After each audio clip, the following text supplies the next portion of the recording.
In the previous chapter, Ariana then directly questions her about whether she has an older sister working for a wealthy household, and if her sister told her that one of them must succeed for both to have a chance at a better life. The girl, taken aback, asks how Ariana knew about it. Ariana realizes that the vision she had was indeed true. Ariana thanks the girl and advises her to take care of herself.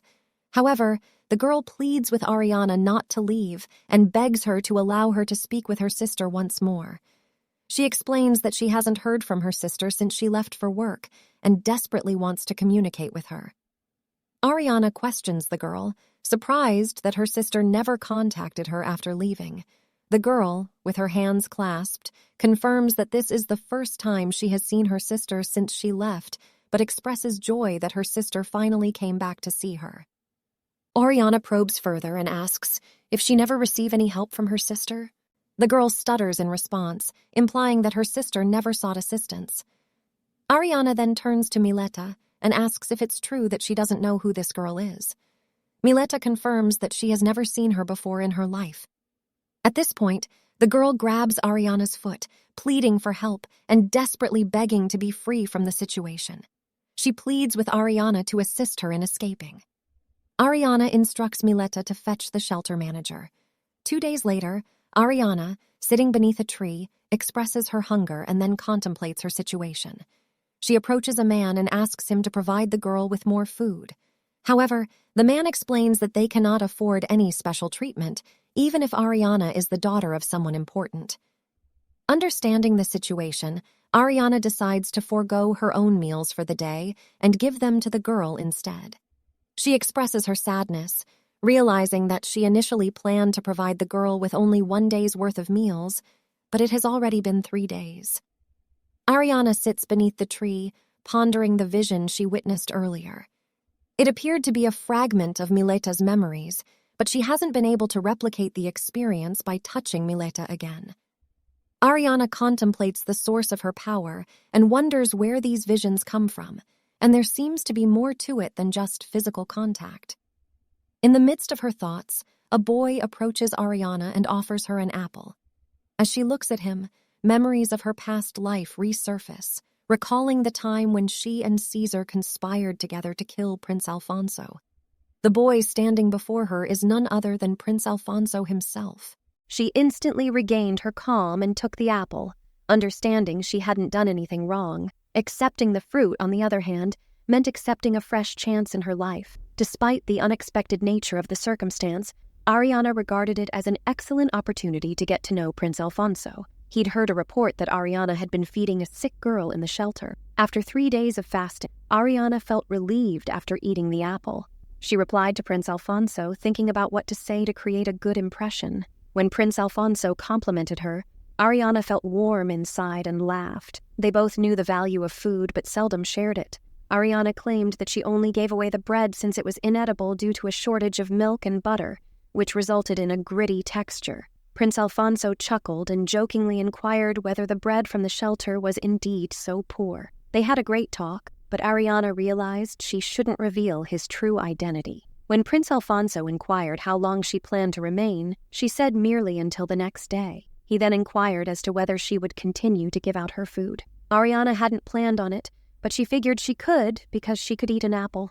Another day, Prince Alfonso was relieved to receive this response. He then produced some tasty goodies from his pocket and handed them to her. Ariana was taken aback at first, but she soon understood that this might draw her closer to it. She accepted the meal but had to say her goodbyes to the prince. Prince Alfonso was unhappy since he knew their chat would end so quickly. Ariana had to leave it at that for the time being, not knowing when they would meet again. Before leaving, Prince Alfonso inquired about her name. She smiled and introduced herself as Ariana de Mer. Prince Alfonso couldn't help but smile when he saw her pleasant face surrounded by gorgeous flowers. After finishing her sentence, Ariana returned to the manor with Sancha. They were instantly accosted by her stepmother, who mistook Ariana for a prankster.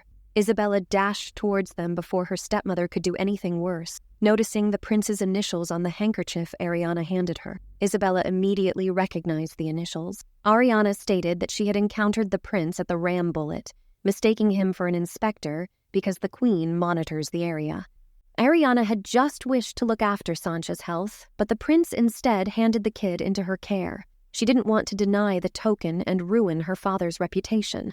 Her stepmother was still enraged, believing it was impolite to invite a peasant inside the house. She questioned, without permission, if the prince had also instructed Ariana to disrespect her stepmother as they were going to be sent out. Isabella stepped in and volunteered to work as an intern at Rambullet. Isabella was spanked by her mother, who told her that such a location was not proper for a woman.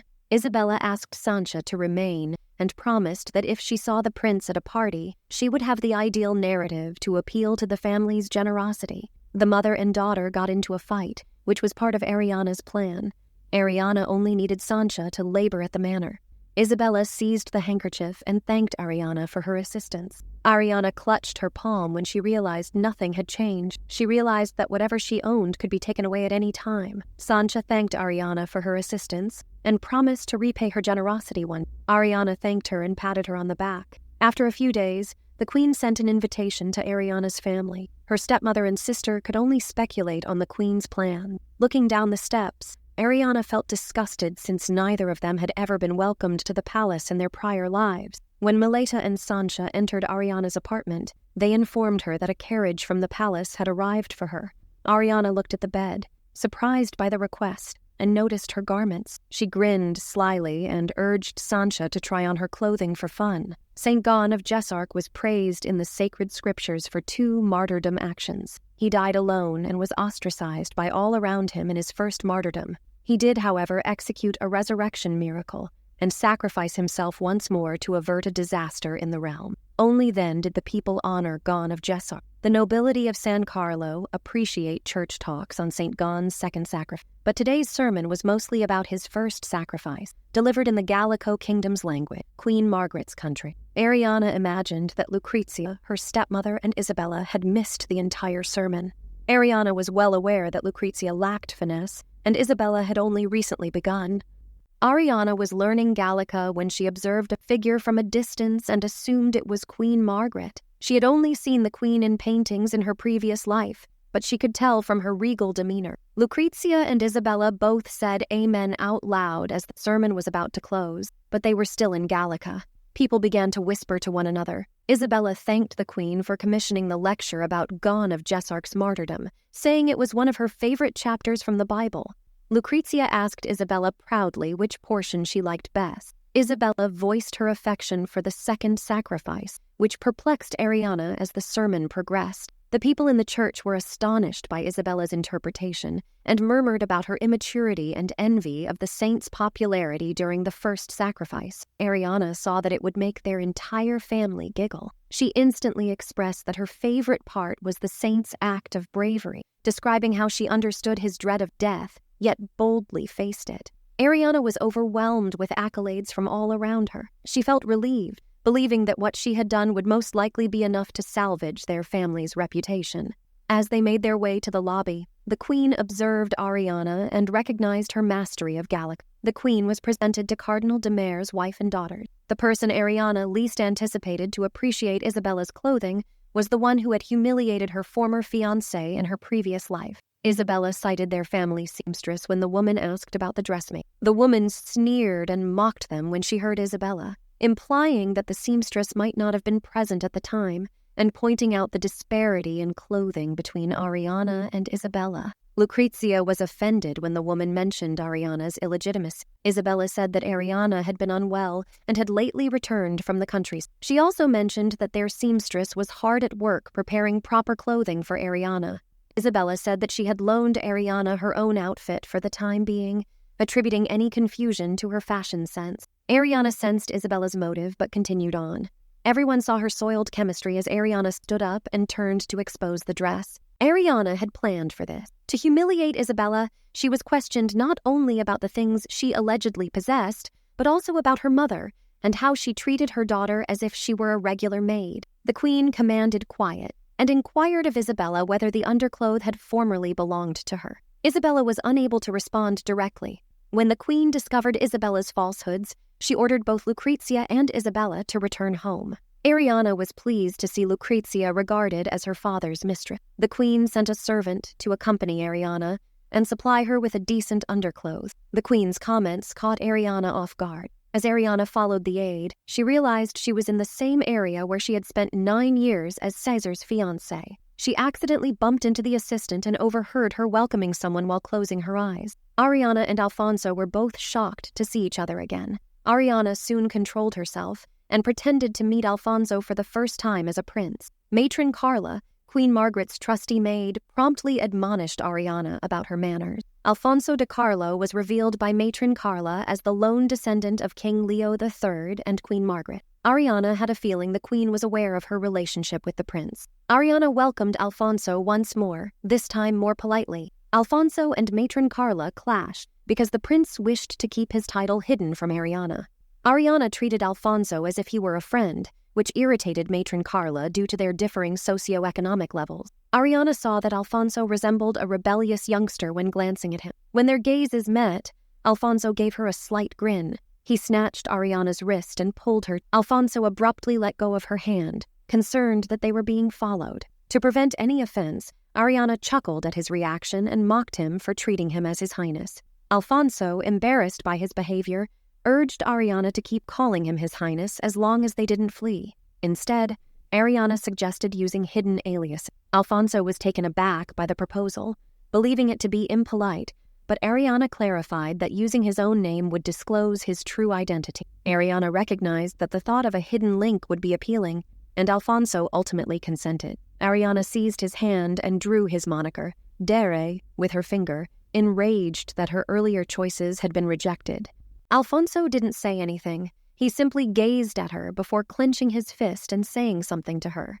Ariana believed she had been invited to the palace because Alfonso had told the queen about their encounter at the Rambouillet refuge. Ariana was astonished to realize that Alfonso was aware of what was going on, despite her belief that he was ignorant. Alfonso realized the queen was watching her because she cared for him, but he felt stifled. He apologized and sought to shift the subject after realizing he had been voicing his anger.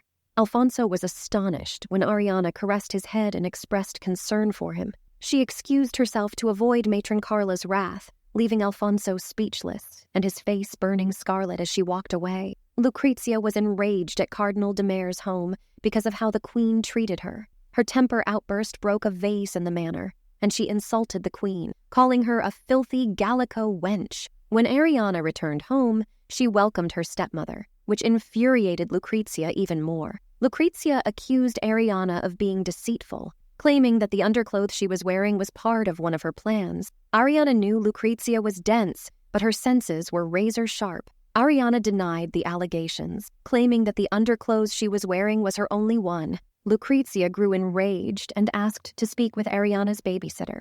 Lucrezia had Ariana's room searched to ensure she wasn't hiding any more shirts. Ariana smiled faintly when she realized there were no additional underclothes in the room, no matter how diligently they looked, and she devised another strategy to hush Lucrezia's allegations. Mileta abruptly said that she had discovered the true perpetrator. Ariana grew terrified since Mileta was present while she carried out her plan and forgot to mute her. Mileta informed Lucrezia that she had discovered the guilty and blamed Sancha. Sancha and Ariana exchanged looks, wondering what to do.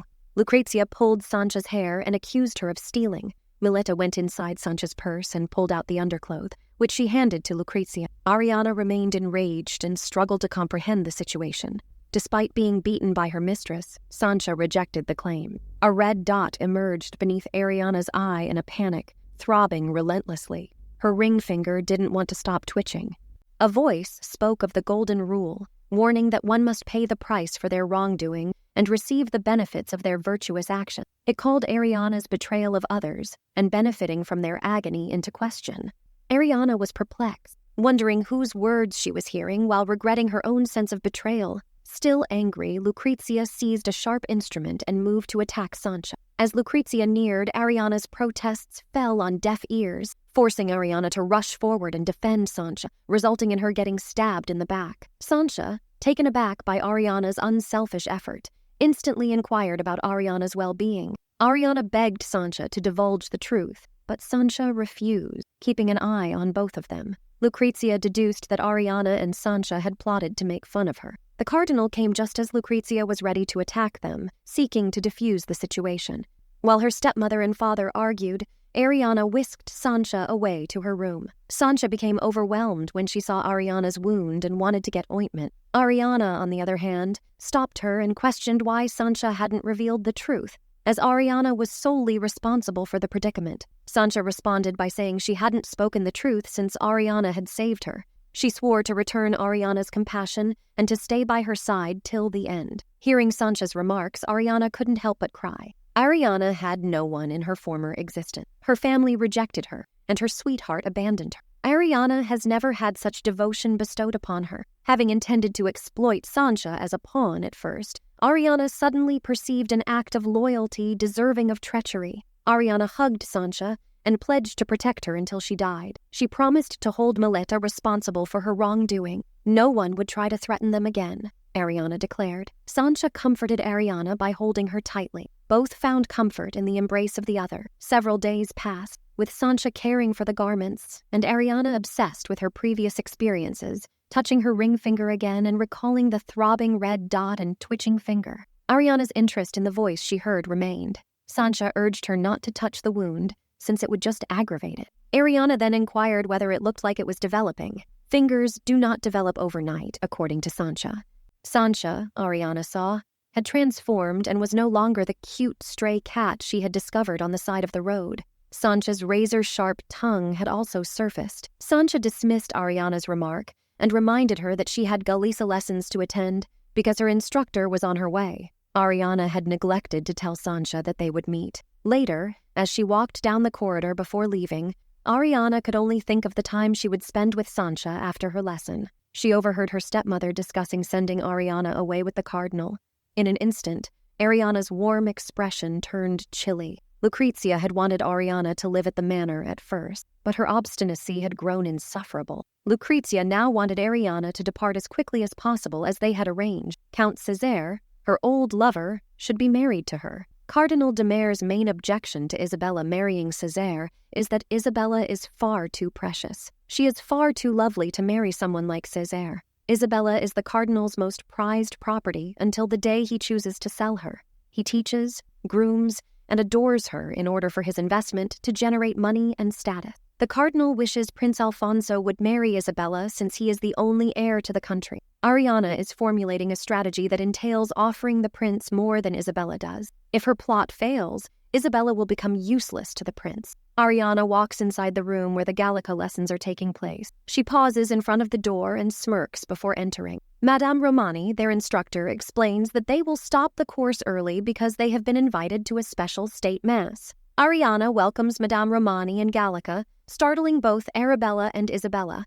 Madame Romani complimented Ariana on her command of the Gallica language. Ariana thanks the instructor respectfully and informs her that she grew up with a Gallican. When Madame Romani began instructing her, this considerably assisted her growth. Madame Romani compliments Ariana on her impeccable manners and recognizes her brilliance. Arabella criticizes Ariani's Gallica proficiency and accuses her of cheating. Ariana covers her lips and criticizes Arabella, telling her that raising her voice in front of their instructor is impolite. Madame Romani then asks if Ariana has made her debut yet, observing that Ariana is now ready to be shown to society if she so desires. Isabella has a scowl on her face since Ariana has stolen the spotlight from her. She gathers herself, though, and plots to enchant the whole population of San Carlo. Her strategy entails tightening her corset to ensure the cross drapes chastely over her bare bosom. She'll be wearing Haney's finest pearl powder as foundation, and Gita's rich rose water on her cheeks and lips. Estrus is a theocracy in which the sovereign authority is based on a God-given divine right. According to the Bible, righteous souls are reborn as lords and royals, while those who transgress are reborn as peasants or worse. As a result, the venerable souls of the aristocracy owe it to the humble souls of the peasants to guide and reign over. It is a God-given nation in which the king is granted legitimacy by the church. This is why the church eventually triumphs in Etruria. There is one significant festival commemorated in this God-fearing nation. The kingdom's citizenry meets once a month, from the monarch to the lowest peasant, to hear the cardinal give God's teachings in what is known as a state. As a result, the cardinal and his family have come, and they are delighted to catch even a sight of Isabella, while ladies covet her accessory. They can only hope to have the bravery to approach her at least once. Isabella smirks menacingly. delighted that all eyes are on her. People start chatting about the person behind her as she walks beautifully because no one recognizes her. Isabella snickers at Ariana, who is wearing minimal makeup, an untidy bun in her hair, a basic dress, and a garish silver crucifix around her neck. Ariana is unconcerned with her public appearance. She is well aware that no matter how hard Isabella tries to demonstrate her value, no one will remember her after today's event. Ariana expects a profoundly sacrilegious controversy to develop if she is indeed repeating her history.